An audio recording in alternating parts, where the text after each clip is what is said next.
motion. Welcome to this event. We are hoping it will be educational and inspiring, or the other way around, inspiring and then educational. As you may have heard from another event that we have, there is a hunger crisis going on in New Jersey. We have pantries who are simply unable to feed the numbers of people that they're seeing. And that's really what we're talking about here today. We have leaders from different faith communities across the state, and they're going to be talking about what their faith communities have been seeing and the role of faith communities in feeding people in their own communities. Before we get started, hopefully everyone has an agenda and packet and all that stuff. Before we get started, I want to do a couple of very special thank yous. Jake Toporek, Executive Director of the New Jersey State Association of Jewish Federations, without whom, oh, there he is. Without whom this event would really not be. Certainly not be what it is. Melanie Gorlick, Director of Community Relations Committee, Jewish Federation of Greater Metro West also. Thank you so much, Melanie. We have a variety of special guests, and I will include in that the faith leaders, and I will include in that the legislators here present in the room. But we also have Tom Colicchio, chef owner of Crass Restaurants in Witchcraft, co-founder and board member of Food Policy Action. Thank you so much, Tom, for joining us. And with that, I am going to hand it over to Dr. Guy Campbell. Dr. Campbell, you are the first one on the agenda. If you will then introduce the next speaker after some of your comments, that would be great. Guy Campbell Jr., I'm president of the General Baptist Convention in New Jersey. That is churches throughout the 21 counties of New Jersey. And we're very concerned about helping to feed the hungry. And we're also involved in clothing the naked and sheltering the homeless. And I've come to see if there's anything we can do to help in this effort. It's a pleasure to be here, and I feel it's a great responsibility. Thank you. Thank you. And our next speaker is Sarah. Good morning. My name is Sarah Lilly. I'm the director of the Lutheran Office of Governmental Ministries, and I work on behalf of the Lutherans here in the state. We have 180 congregations in the state of New Jersey, and all of our congregations are involved in some kind of hunger ministry, some kind of feeding ministry. And all of them are engaged in either food collection or distribution or making sandwiches in some way. We have a congregation up in north who serves sandwiches at the Home Depot parking lot on Sunday mornings to all the day laborers. There are all kinds of ministries that go on to help feed the hungry and care for those in need. The crisis we have today is that several of our feeding programs, our pantries, have closed because they don't have enough food to stock the shelves. They've had to take a 2-week break right now in the middle of December because they don't have the inventory or resources to either purchase food or to have any more donated. There is a food pantry in Pleasantville, New Jersey, the Lutheran church there that's had to close, a food pantry in Jersey City and a congregation there that's had to take a break, and a congregation in Pennsauken. We're talking all over the state. It's not just one targeted population. It's a statewide crisis, as Adele said, to try to get enough food to the already existing distribution centers that are there for people in their local neighborhoods and communities. These aren't big organizations. They serve between 50 and 100 families a week. So they're not huge organizations, but they make a huge difference in people's lives. Because Christmas isn't fun when you're hungry. Because it's very difficult to try to figure out how to make ends meet in this really difficult, challenging times economically, with incomes really low and cost of housing really high, to find a way to make all the pieces fit together. So what happens is food goes down. Income, purchasing of food, high quality food, and so kids and families become hungry. So this is our call and our quest is to make sure that the state can partner with our faith organizations. It's not that we're not already doing as much as we possibly can, but that we're stretched and we need state cooperation to help us feed those kids and families that are really struggling all over the state and throughout the state. Martin Luther once said that when you see somebody hungry and you don't do anything about it, you're as guilty of the sin of uncaring as anyone who walks by. It's all of our responsibilities to work together to feed and to care for all of God's children, particularly in a basic human right of food. So thank you for inviting us here today, and thank you for your concern that we might work together to partner and collaborate to take care of all of God's people. I'd like to introduce now a colleague and friend of mine from the Islamic Society, and Ali. Assalamu alaikum, peace be with all of you. And let me also offer the greeting of Hanukkah to all of our Jewish friends, brothers and sisters here. As you all know, the statistics on hunger are really staggering. And New Jersey really does have a crisis. And every faith community, in its own way, and with its own capacity, is doing whatever they can. From the Islamic perspective, we are urged, as a part of our faith, to feed the hungry. In fact, there are many, many passages in the Quran and sayings of Prophet Muhammad that say that if you are going to sleep with a full stomach, knowing that your neighbor is hungry, you are not really perfecting your faith. So we are constantly reminded, and in fact Islam has an institution called zakat, which was set up 1435 years ago just for the purpose of providing a safety net. 2.5% of our assets at the end of each year, beyond our own needs, should be donated for the needy. And that is one of our, that's an obligation, it is not a choice. In addition, we are encouraged to give sadaqah, which is also a term used in the Jewish tradition. Give charity to anyone around you who needs it. In New Jersey, there are probably 10 or 12 large Islamic centers, but there are many small ones. But what we have found in the last few years now is that our community was really not active in a lot of social work, to be honest. But over the last decade, we all realized that it was such an important part of our faith that we need to be out there, outside of our own Muslim communities, outside of our own Islamic centers, to work with the communities at large. And therefore, almost every Islamic center, small or large, has some kind of a feeding program. The Islamic Society of Basking Ridge is a very small organization. And we actually have a feeding program twice a year for the homeless veterans of the VA. Right at Lyons VA in Bernard Township, where I served as a mayor a decade ago. And even when you think of Basking Ridge, or Bernardsville, and you think, well, there can't be poverty, there can't be hungry people without food there. Believe me, I personally receive calls from people living in Bernardsville. Can you please help me with just to be able to buy food? So I think it is very, very important for us to recognize. So the community has organized actually two large organizations now. There's a group called Muslims Against Hunger, started by a friend of mine in Bridgewater, Zamir Hassan. He also arranges volunteers to serve in soup kitchens almost everywhere in the state. They have served almost 1,000 meals every month ever since they started. And they are now expanding. They serve in other places as well, but certainly in New Jersey itself, they are working in at least 20 cities. There is another group that started about 3 years ago called American Muslims for Hunger Relief. And their mission is exactly, again, to address the challenge of hunger and trying to bring about the message of peace. So it is, I think, absolutely imperative that we recognize that the faith communities, even with their all combined resources, cannot meet the challenge of hunger that we have in this state, no matter how much we do. And I think Reverend Sarah is absolutely right that supplies do run out.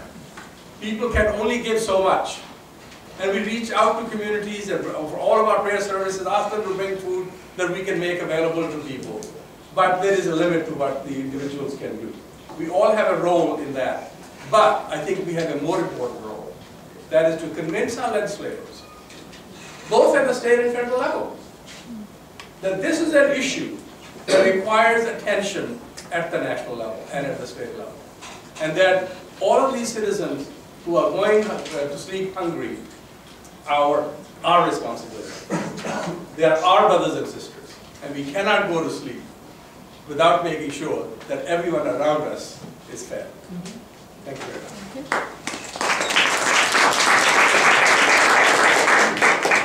Now we will have Rabbi Zamori. I'm Rabbi Mary Zamor. I've been serving in New Jersey for almost 19 years. And while I stand here as a religious leader of one community, I really stand here as representing the entire Jewish community. And just as we've heard from our other, my brothers and sisters, faith leaders, the Jewish community too is doing its utmost to address the growing hunger problem in New Jersey. Through soup kitchens, feeding programs, delivery to homebound needy people, community gardens that are directed to give fresh food to our neighbors. And yet we see a very disturbing trend of growing hunger in the state, which otherwise has so many blessings. And at the same time, we see very disturbing cuts in SNAP and other governmental programs, especially on the federal level. And so while we too have really worked very hard to step forward and to try to fill in this gap, it's beyond what any of us even joined together in our efforts can do. And so we are very happy that these governmental leaders are leading our state and trying to fill in that gap and address the great need in our state.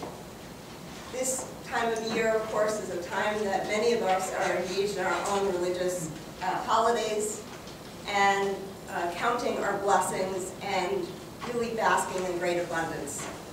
It is really beholden on each one of us as we enjoy our family and friends and the holidays to be able to also look beyond our own homes to our neighbors who are really suffering. And so I take the lesson from the Hanukkah, the menorah we use at Hanukkah. There's one candle, the shamash, which is the leader. It lights the others. And so I hope every person in this room, especially our legislatures, will be that shamash, be that leader, and bring light to the great darkness, which is poverty and hunger in our state. Thank you.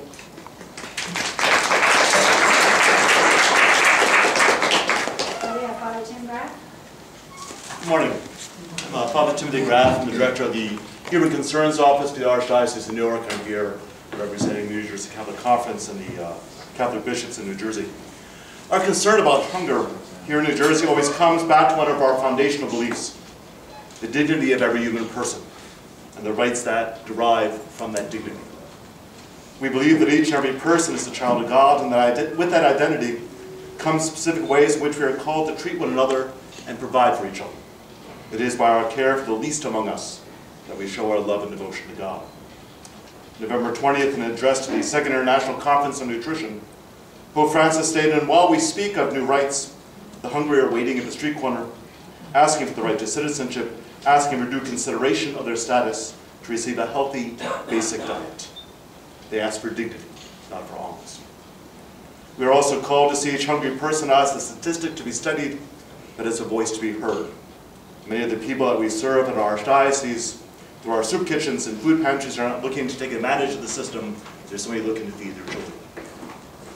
My parish food pantry recently had a person come almost apologetically to ask for food. They're embarrassed because this time last year they had given food to the pantry. They contributed presents to our Christmas drive. Now their lives were different. Due to long-term unemployment, they're no longer able to feed their family for the entire month. They need help. We encourage our legislators to listen to the voices of the hungry today. Please study the various pieces of legislation being proposed to you today and work together with the members of our various faith communities to provide for all which we need. We're doing all we can. We have limited resources. My diocese, we feed thousands of people each day. We can't do any more. The faith community is doing all it can. But as long as the legislature refuses to do that which we think is their duty to do, there are still going to be hungry people. We're doing all we can, but we can't do it alone. Is that clear? So we ask your help with the various pieces of legislation because we need your help to help those who are voiceless and to be. Thank you.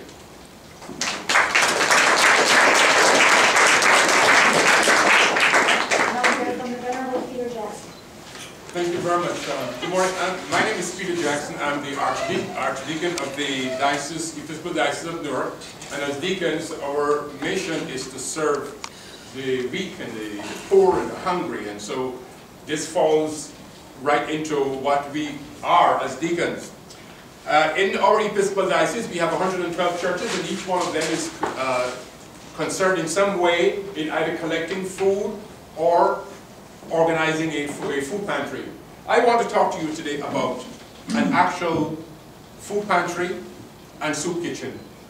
The actual experience, because my church in West Orange, a church with a zip code, as was mentioned earlier, you wouldn't think that there was hunger in West Orange. But my church in West Orange, Holy Trinity, we run both the soup kitchen every Saturday morning. Every Saturday morning we feed between 70 to 100 people of all races, all ages, and they come there. And this is not emergency feeding anymore, because I see the same people coming over and over again. We are supporting them. And I look into their faces, I look into their eyes, and I see the need and the hunger. And we are happy to be able to do that. But we can't do it alone. And our next project, and the bigger project, is the food pantry. We started this food pantry 10 years ago. In 2010, the number of people coming increased dramatically. But what happened at the same time as those numbers increased dramatically? The giving also decreased, because everybody was in trouble. And so it was very, very difficult. Things have picked up a bit now. Things have picked up a bit. But we are lucky that we're not one of those food pantries that had to close. Our food pantry, we started serving not only West Orange, but East Orange and Orange. You know, we're all oranges in that area. But then we found that the amount of people coming from West Orange itself was so large that we had to say, well, you know, Orange and East Orange, we're going to have to kind of restrict it to only people in West Orange, because it's getting larger and larger. We still have grandfathered some of them into the program, but the program we give out to about 300 to 500 people every month. Right now, our stocks are full because of the generosity of people for Thanksgiving and the coming Christmas season. But you know, it's like squirrels saving up for the winter, because we know that by January, February, everything is going to go. So we need help. We need help because when we look, we sometimes don't have the ability to give people all the things that they need to survive. And it's a shame, and we feel it. Even sometimes in the soup kitchen on Saturdays, we run out of food because sometimes we get more people than we're capable of. So I can tell you from personal experience that there is a great and undying need. And we have been organizing. It takes a lot out of us. As a small church, however, we have a church with an attendance of only 40 a week. But the amount of people coming into those doors every week is huge. And the amount of energy that we have to expend to contact people, to organize food drives here and there, this is not a good way of running it. We started as an emergency, but now we are like the sole providers of these people. So I'm asking anyone here with influence, legislators, this cannot be something that we have to carry by ourselves. We need help. And the more cuts there are, the greater the numbers that come to us. We look into these people's eyes and we see them. So I'm asking for help. Whatever help that can be done to feed. Thank you very much.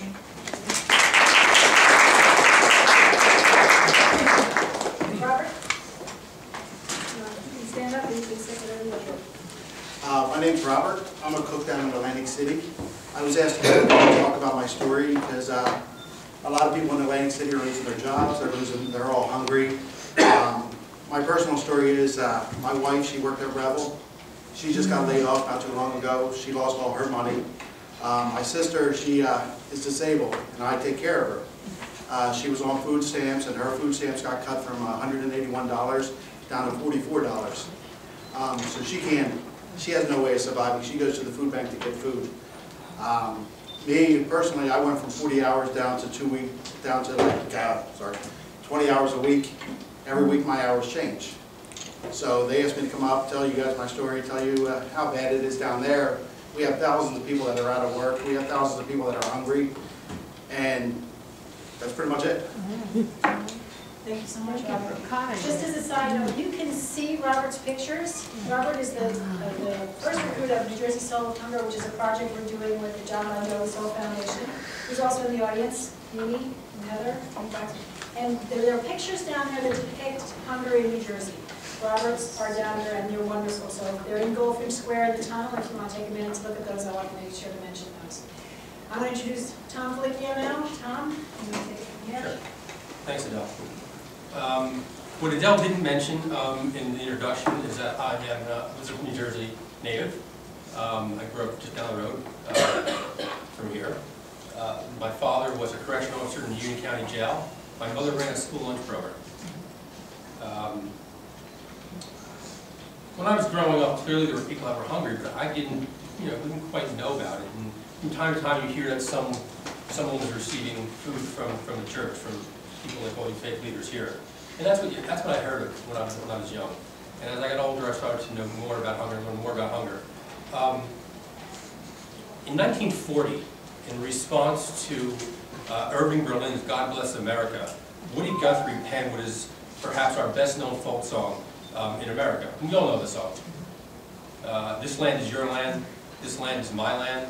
From California to the New York Islands, from Redwood Forest to the Gulf Stream waters, this land was made for you and me. We all learned that song when we were very young. In fact, I have a 3-year-old and a 5-year-old now, and I was in school a couple weeks ago, and they were singing this song. There are 7 verses to the song, not the 1, 2, or 3 that we may learn. And it's the 6th verse that I heard for the first time, also from another New Jersey native, Bruce Springsteen, a couple years back at one of the shows. And that 6th verse goes like this. In the shadow of the steeple, I saw my people. By the relief office, I see my people. As they stood there hungry, I stood there asking, is this land made for you and me? That was 1940.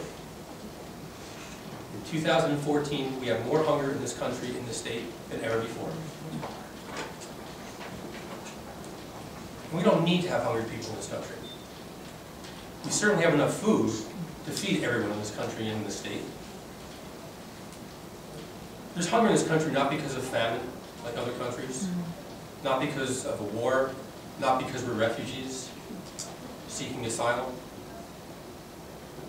There's hunger in this country because of lack of political will to feed everyone. We cannot make up for the $8.9 billion worth of cuts that were recently cut in the Farm Bill. Robert's story, Robert's sister, that was a direct result of cuts to our food stamp system. You know, we hear the food stamps program is growing, we hear there's a lot of fraud and abuse. There's very little fraud and abuse in the system. In fact, it's 1%. And so, Robert's sister's story, again, is a direct result of SNAP cuts. It's also a direct result because Governor Christie had the power to put those cuts back into every single person's pocket, and he refused to do that. He decided that politics was more important than people. Decided that presidential aspirations are more important than whether or not our children go to bed hungry. Children who wake up in the morning hungry and go to school hungry. And then we expect them to learn. Veterans that come back from fighting our war and can't find jobs. and yet we decide to ignore them. Seniors that have to make decisions every single day, whether to buy food or medicine. Seniors that are taking medicine on an empty stomach and getting sick. People every single day that are just struggling to put food on the table. And we're choosing to play politics.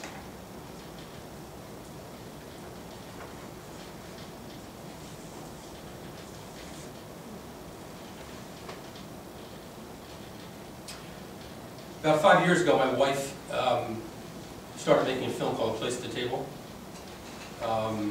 It's about hunger in this country. And at the time, we thought that food banking was the answer.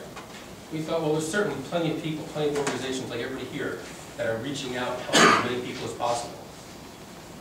But when you think of the numbers, you hear the stories that the food banks are running low, they're running out.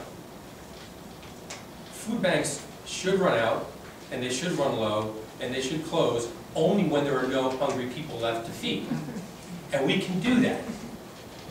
It just takes will, it takes leadership, it takes citizens standing up demanding that the people that we elect and send to office are responsible. And not responsible for only people that pay them to run their campaigns, but responsible for every single person. Especially people that are struggling. So, I'm not a faith leader, but I have faith that we will end hunger and can end hunger in this country and in this state for good. Thank you.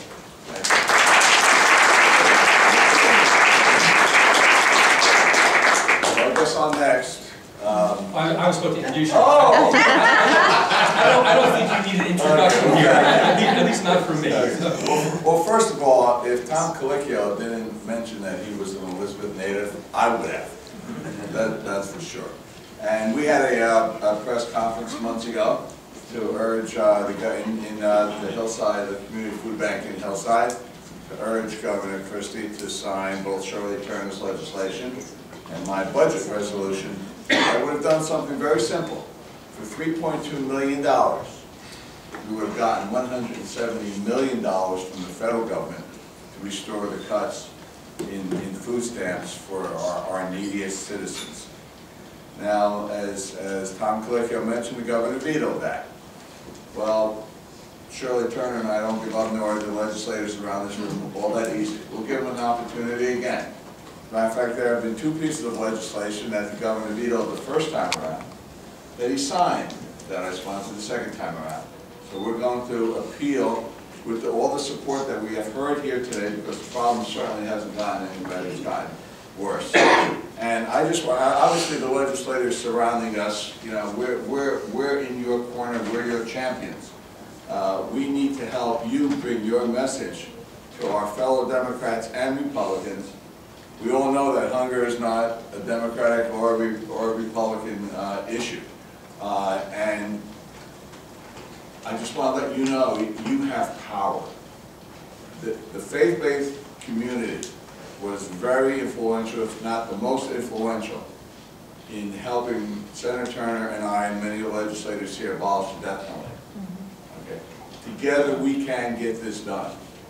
Indeed, with Atlantic City, the governor has had with Democratic legislators, leadership of the Democratic Party as well as Republicans, 2 summits already about how to help Atlantic City through this crisis. I will guarantee you that not one of those summit conferences was hunger and feeding the folks who are unemployed now. We have to make sure and send that message that needs to be on the agenda for Atlantic City, and that can certainly carry throughout this entire program for everyone here in the state of New Jersey. So I'm just very pleased to be with Tom Colicchio, who has been sounding this clarion call for many, many years, and with my fellow legislators and with the faith-based community to not only improve the efficiencies in the administration of the food stamp program that we have sponsored and get that going, but also to provide, to restore those federal cuts that have cost our citizens so much. And indeed, hunger is a silent killer. It kills hopes, dreams, and aspirations, and for children it kills their educational opportunities. So together we're going to be able to get this done. I thank you very much.